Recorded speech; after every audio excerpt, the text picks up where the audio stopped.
안녕하세요. 이사비나 쌤입니다. 3월이 되면 우리 ADHD 아이 키우는 부모님들 걱정이 많으실 거예요. 유치원, 어린이집에서 전화 몇 번 받아보신 분들은 학교에선 아이들이 또 어떻게 생활할까 너무 걱정되시죠. 무엇보다 선생님께 아이의 ADHD 진단 사실을 말을 해야 할까 말아야 할까 고민이 많으실 거예요. 저 역시 세모가 7살 때 진단 받았을 때 유치원 선생님께 ADHD 진단을 받았다는 사실을 밝히지 못했었거든요. 학교에 입학하고 나서 약물 치료를 시작했을 때에도 사실 담임 선생님께 말씀드리지 못했습니다. 왜 말씀드리지 못했나요? 우리는 왜 말하지 못할까요? 바로 선생님께서 선입견을 가지실까 봐, 친구들 앞에서 ADHD란 것을 실수로 말해버리실까 봐, 아이의 사소한 행동까지 보게 되셔서 낙인 찍게 되실까 봐. ADHD 때문이 아니라 여느 또래의 실수나 잘못인 것도 있을 수 있는데 ADHD가 있어서 그렇다고 편견을 갖고 생각하실까 봐. 이런 모든 걱정들이 사실 염려가 많이 되죠. 여러 가지 고민을 시작하실 것 같아요. 제가 교사이자 ADHD 아이를 키우는 엄마로서 이 질문을 참 자주 받아서 이 영상을 준비해봤습니다. 아무래도 양쪽 입장에서 있다 보니까 중립적인 의견을 전달해드릴 수 있을 것 같아요. 이 영상 안에서 참고하시고 결정을 내리는 데 도움이 되셨으면 좋겠습니다. 끝까지 잘 들어주세요. 일단 제가 말씀드리는 것들이 정답은 아닙니다. 아이의 진단명을 오픈하시는데 도움이 되시길 바라는 마음에서 드리는 제 의견일 뿐이니까 마음의 결정을 하시는데 참고만 해주세요. 궁금한 점은 댓글을 남겨주시면 답변을 드리도록 하겠습니다. 우선 가장 중요한 것은 엄마의 마음이겠죠. 말해서 마음이 후련해질 것 같으면 말씀을 드리시고요. 그런데 선생님께 말씀을 드리고 나서 계속 걱정할 것 같으면 사실 말씀드리지 않는 것이 나을 수도 있어요. 아예 안 드리는 것이 아니고 말씀드리는 시기를 잠시 미루는 거죠. 천천히 더 생각해 보시고 오픈하셔도 됩니다. 성급히 말씀드리고 나서 매일 학교에 아이를 보내실 때마다 담임 선생님의 모든 말들이나 행동을 오해하실 수도 있잖아요. 선생님이 실수하시는 건 아닌지, 아이가 또 괜히 ADHD라는 걸 알고 선생님께서 더 혼내시는 건 아닌지 이런 걱정을 더 많이 하게 되실 수도 있기 때문에 결단을 내리고 나서 그 다음에 얘기하셔도 늦지 않습니다. 엄마의 불안이 더 심해져서 교실에서의 모습을 상상의 나래를 피게 되면 어머님께 더 좋지 않을 수 있기 때문에 결정을 반드시 내리고 난 후에 그 다음에 말씀을 드리는 것을 추천드립니다. 어떨 때 아이의 ADHD를 오픈하는 것이 좋을까요? 왜 이럴 땐 아이의 ADHD를 선생님께 오픈하는 것이 더 낫습니다. 첫째, 아이가 과잉행동 충동형 ADHD인 경우입니다. 과잉행동 충동형 ADHD 아이들은 초등학생 저학년부터 또래와 다르게 자기 조절이 잘 안 돼요. 말을 계속해서 수업을 방해한다든지 착석이 잘 안 된다든지 친구와 자꾸 트러블이 생기는 경우 등등. 과잉행동은 그 또래의 발달이 어느 정도인지 매년 경험이 쌓여서 알 수밖에 없는 선생님들이 봤을 때는 ADHD인 것 같은데 바로 알 수밖에 없습니다. 그래서 어머님께 전화를 드리게 돼요. 선생님은 어머님 땡땡이가 수업 중에 집중을 잘 못하고 계속 움직이거나 수업 중에 노래를 합니다. 말을 많이 해서 수업이 끊기기도 하고 지적을 자꾸 받게 되네요. 혹시 집에서는 어떤가요? 하고 묻습니다. 그런데 이때 어머님께서 ADHD 진단을 받아서 이미 치료 단계를 밟고 있는데도 오픈을 안 한다. 그러면 선생님 입장에서는 또 이렇게 생각할 수밖에 없어요. 검사를 받고 치료를 받지 않는 아이인가? 그럼 앞으로도 계속 문제가 생길 것 같은데 어쩌지? 여기서 중요한 건 선생님께서는 25명에서 30명 정도의 아이들을 담당하신다는 건데요. 한 명의 ADHD 아이가 규칙을 자주 어기고 문제가 있는 상황이라면 교사가 할 수 있는 건 계속 아이를 불러서 지도하는 것뿐입니다. 아니면 계속 어머님께 전화를 드려서 직접적으로 ADHD 검사를 받아보세요 하고 말씀을 드릴 수 있는 방법이 있겠죠. 그런데 보통의 선생님들께서는 어머님께 선뜻 ADHD란 단어나 검사를 받아보라는 권유를 하지 못합니다. 그런 분위기이기 때문에 선생님께서는 계속 전화를 하게 되는 거죠. 어머님 오늘은 어떠어떠한 일이 있었어요. 아버님 땡땡이가 오늘은 누구와 트러블이 생겼어요. 이런 식으로 간접적으로 자꾸 말씀을 드리게 되는 상황이 생길 수밖에 없습니다. 그런데 부모님께서 ADHD 진단 받아서 아이가 치료를 잘 받고 있다라고 오픈을 하시면 어떨까요?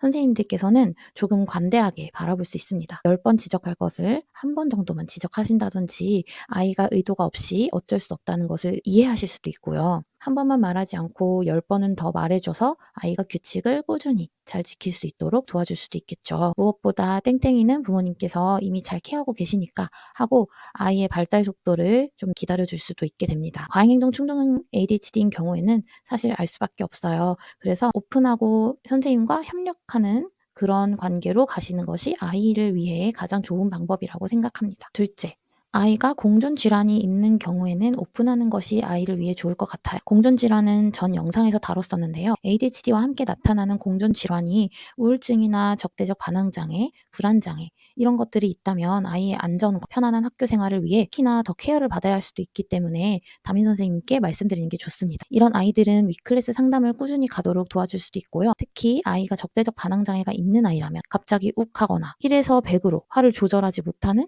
그런 상황이 일어나지 않도록 예방할 수 있지 않을까 싶습니다. 셋째, ADHD 약물 치료를 시작하거나 증량하거나 또는 약을 변경해야 할 때, 약효와 부작용 관찰을 해야 할 때는 오픈을 해야 합니다. 사실 약물 시작, 증량, 변경은 방학 때 하면 가장 좋아요. 부모가 면밀히 관찰해 볼 수 있기 때문이죠. ADHD 약물을 복용하면 아이가 가슴이 두근거린다든지 어지럽다든지 할 수 있거든요. 그런데 그 시기가 학기 중인 경우도 있어요. 그럴 때는 선생님께 말씀을 드려서 아이의 행동 변화나 감정 변화를 조금 관찰해 주시라고 부탁드리면 아이에게 좋을 수밖에 없습니다. 선생님께서 모든 아이들을 보시기에 한 명만 보진 못하겠지만 수업하면서 과잉 행동이 있던 아이가 집중도가 좋아진 것 정도는 보실 수 있거든요. 약물 치료를 시작했는데 단체 생활에서 아이가 적응을 잘하고 효과가 있다는 것을 알면 부모 입장에서도 이게 적정한 약이구나, 맞는 약이구나 알 수 있기 때문에 오픈을 하면 좀 더 아이의 약물 치료 과정을 수월하게 할 수 있을 것 같습니다. 특히 또 점심에는 밥을 안 먹게 되는 경우도 있어요, 아이가. 그래서 선생님께서 왜 그러고 물어볼 수도 있겠죠, 아이에게. 밥을 왜 안 먹니? 하면서 계속 물어보면 이제 아이 입장에서는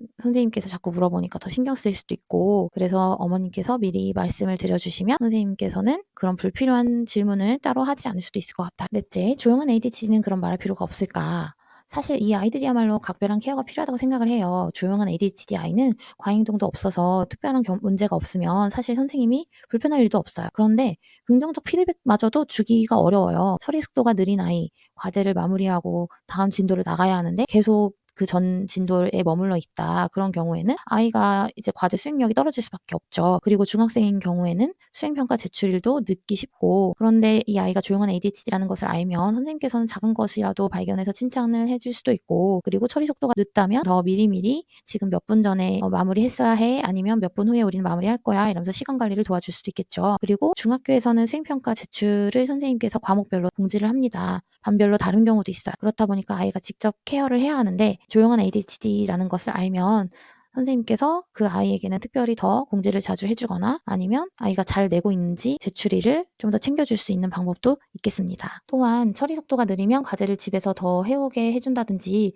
시간을 계속 얘기해주면서 처리 속도를 좀 올려줄 수도 있고요. 그런 방법들로 조용한 ADHD 아이도 선생님께 도움을 받을 수 있는 방법이 있습니다. 무엇보다 아이를 게으른 아이로 보지 않을 수 있다는 점, 그것도 선생님이 아이의 ADHD를 이해하고 있을 때 좋은 점일 수 있을 것 같습니다. 그러실 거예요. 사실 교사들도 연령대가 다양하고 ADHD라는 진단명에 대해 깊이 공부를 한다든지 의무 연수를 듣는 것도 아니거든요. 교사들도 이런 전문적인 연수나 지원이 필요하다고 생각합니다. 저 역시 아이의 ADHD를 알기 전에는 그냥 산만하고 적대적이거나 반항하는 아이만이 ADHD의 전형적인 모습이라고 상상을 했었고, 미디어에서 굉장히 자극적으로 묘사되는 그런 아이들의 모습이 ADHD겠거니 했기 때문에 교실에서 ADHD 아이들이 어떤 어려움을 겪고 있는지 사실 잘 알지 못했었거든요. 선생님들께선 부모님들이 아이의 ADHD를 오픈하길 바라실까요?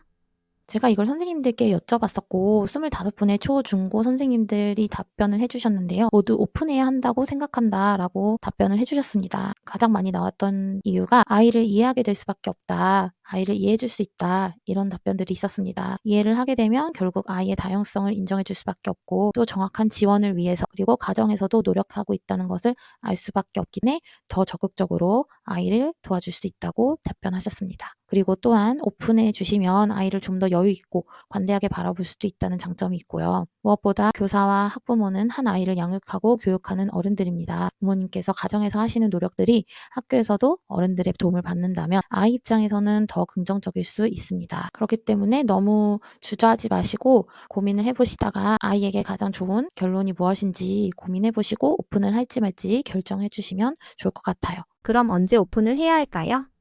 그렇다면 언제 어떻게 오픈하면 좋을지, 저는 3월 상담 주간 이때 오픈하는 것을 추천드립니다. 선생님께서 한 달 정도 아이를 지켜보고 지금의 약이 얼마나 효력이 있는지 그것들을 알아볼 기회도 될 수 있고요. 그리고 그때 선생님께 말씀을 드리면서 앞으로 1년 동안 아이를 지도해 주실 때 어떤 것들을 유념해야 하는지 어머님을 통해서 들으면 선생님도 교육하시기에 많은 도움이 될 것 같습니다. 어떻게 말씀드려야 할지 모르겠어요. 그리고 이렇게 말씀드리는 것을 추천드려요. 첫째, 직접 면대면으로 하면 더 좋습니다. 전화로는 표정을 읽기도 어렵고 선생님과 만나서 얘기하면 진심이 더 전달되기도 하고요. 이때 선생님이 ADHD라는 것에 대해서 얼마나 이해하고 계신지 그 정도에 따라 어머님, 아버님께서 필요에 의해 더 설명을 해드릴 수도 있겠죠. 그리고 잘 모르시는 경우에는 ADHD는 증상일 뿐이다. 아이에게 어떤 특정 행동들은 의도가 없다는 것을 말씀드릴 수도 있고요. 아이와 선생님이 서로를 오해하지 않도록 우리 아이는 어떤 ADHD 양상을 보이는 아이인지 설명을 꼭 드리세요. 둘째, 꼭 부모가 노력하고 있는 부분들도 이야기해 주세요. 부모가 노력하고 있다는 부분에서 선생님들께서는 아이를 좀 더 관대하게 바라볼 수 있습니다. 그리고 학교에서의 모습도 물어보세요. 더 도울 수 있는 선생님만의 노하우가 있으신지도 여쭤보세요. 선생님들은 교육 전문가니까요. 단체 생활에서의 아이의 문제 행동들을 어떻게 도와줄 수 있는지 잘 알려주실 겁니다. 셋째, 걱정되는 부분도 모두 이야기하세요. 저도 세모의 담임 선생님께 오픈을 하면서 이렇게 말씀을 드렸습니다. 선생님, 저도 제 아이가 ADHD이기 전에는 선입견이 있었어요. 선입견이 두려워서 제가 말씀을 못 드렸었습니다. 낙인 찍히는 것도 제가 제일 두려운 것입니다. 세모의 모든 행동이 ADHD 때문이라고 생각하지 않으셨으면 합니다. ADHD 때문인 것도 있고 그냥 또래 아이의 행동인 것도 있습니다. 부족한 아이를 맡기기만 해서 죄송합니다 라는 말씀까지 드리면서 제가 우려하는 점들 그리고 걱정하는 점들 불안한 점들도 선생님께 솔직하게 말씀을 드렸어요. 아이를 색안경 끼고 보지 않기 위해서 선생님께서도 더 노력해 주실 겁니다. 그리고 친구들이 보는 데서 아이를 지적하는 일도 그 횟수가 줄어들 수 있겠죠. 마지막으로 꼭 비밀 유지도 부탁드리면 좋습니다. 아이의 ADHD를 밝히는 것이 아이의 의견은 아니잖아요. 엄마가 자신의 판단으로 아이에게 도움이 될 것이라고 생각해서 말씀드린 거죠. 그러니 비밀 유지를 부탁드리세요. 친구들에게도 그리고 친구들의 부모님 그리고 다른 선생님들까지도 알지 않기를 바란다는 마음을 전달하시면 좋습니다. 선생님께서 부모님의 각별한 부탁 어기실 겁니다. 세모의 ADHD는 언제 오픈했었나요? 저는 세모 2학년 때 선생님께 고백을 했었어요. 선생님께서 그제서야 아이의 행동이 이해된다고 하시면서 작은 것에도 칭찬해 주시고 잘하고 있다고 격려해 주시더라고요. 아이가 정말 2학년 때 담임 선생님을 너무 좋아했습니다. 그만큼 아이의 장점을 더 봐주려고 하셨던 거겠죠. 선생님과 학부모는 우리 아이를 위해 협력하는 관계일 때 아이가 학교에서 가장 안전합니다. 가장 편안합니다. 중고등학생의 경우 아이가 ADHD를 안다면 아이의 의견을 꼭 물으셔야 합니다. 자신의 이미지, 어떻게 보이는지가 가장 중요한 시기거든요. 그리고 독립심도 강해지죠. 이때 부모님께서 자의적인 판단으로 아이의 의견도 묻지 않고 마음대로 선생님께 오픈하면 아이와의 관계도 해치실 수 있습니다. 꼭 아이의 의견을 물어보세요. 세모의 담임 선생님께 아이의 진단명을 말하고 나서 참 후련했습니다. 이렇게 또 나에겐 한 명의 제일 든든한 지지자가 생겼구나 이렇게 생각을 했어요.